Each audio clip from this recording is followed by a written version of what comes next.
ಓಂ ಶ್ರೀಸ್ಮೈ ನಮಃ. ನನ್ನ ಪ್ರೀತಿಯ ಬಂಧುಗಳೇ, ಏಕಾದಶಿ ಒಂದಷ್ಟು ತುಳಸಿಯನ್ನ ವಿಷ್ಣು ದೇವಸ್ಥಾನಕ್ಕೆ ಕೊಡಿಯಪ್ಪ. ಯಾಕಂದ್ರೆ ಮಹಾಲಕ್ಷ್ಮಿಯ ದಿನ ಬಂದಿದೆ. ಅದರಲ್ಲೂ ತುಲಾ ರಾಶಿಗೆ ಈ ದಿನ ಸೂರ್ಯ ಭಗವಂತ ಪ್ರವೇಶವನ್ನು ಮಾಡುತ್ತಾನೆ. ಆತ ನೀಚನಾಗ್ತಾನೆ.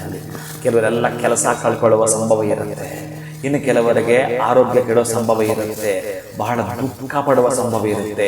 ಈ ಮೂರೂ ಬರಬಾರದು ಅಂತಂದ್ರೆ ಇದೇ ದಿನ ತುಳಸಿಯನ್ನ ಜೊತೆಗೆ ಗೋಧಿಯನ್ನು ಕೊಟ್ಟು ಆ ಒಂದು ಮಹಾನುಭಾವನಾಗಿರುವ ವಿಶ್ವತ ಚಕ್ಷು ಅಂತಹ ಸೂರ್ಯ ನಾರಾಯಣನ ಆರಾಧನೆ ಮಾಡತಕ್ಕಂತಹದ್ದು, ಸೂರ್ಯನ ಅಷ್ಟೋತ್ತರವನ್ನ ಪಡಿಸುವಂಥದ್ದು.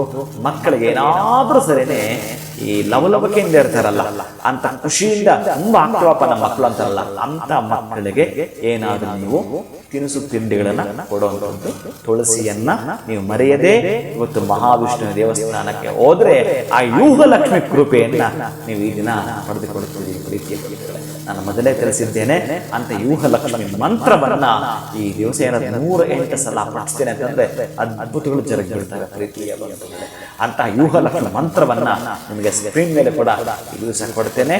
ಈ ದಿವಸ 9 ರಿಂದ 10 ಗಂಟೆ ಅಮೃತಗಳಿಗೆ ಅಥವಾ 11:30 ರಿಂದ 12:30 ಅಭಿಜಿತ್ ಮುಹೂರ್ತದಲ್ಲಿ ಈ ಮಂತ್ರವನ್ನ 108 ಸಲ ಹೇಳಿಕೊಳ್ತೀರಿ. ಆಗ್ತಕ್ಕಂತಹ ಲಾಭವನ್ನ ನೀವು ಕಾಣ್ತೀರಿ.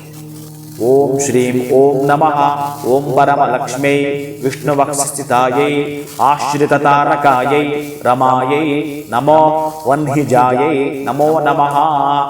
ಈ ಮಂತ್ರವನ್ನ ತಾವು 108 ಸಲ ಹೇಳಿಕೊಂಡಾಗ ಅತ್ಯಂತ ಅದ್ಭುತಗಳು ಜರುಗುತ್ತವೆ. ಯಾಕಂತಂದ್ರೆ ಮಹಾವಿಷ್ಣುವಿನ ವಕ್ಷಸ್ಥಳದಲ್ಲಿ ಆಗ ಮಹಾವಿಷ್ಣುವಿಗೆ ಮೆಸೇಜ್ ಅನ್ನು ಕೊಡ್ತಾರೆ, ನನ್ನ ಭಕ್ತನ ಬಂದಿದ್ದಾನೆ, ಆತನಿಗೆ ಏನ್ ಬೇಕು ಅದನ್ನು ಕರುಣಿಸಿಕೊಡುವಂತ ಅಂತಹ ಮಂತ್ರವನ್ನ ಈ ಏಕಾದಶಿ ಎಂದು ಹೇಳಿಕೊಳ್ತಾರೆ. ಶುಭಂಭೂಯ.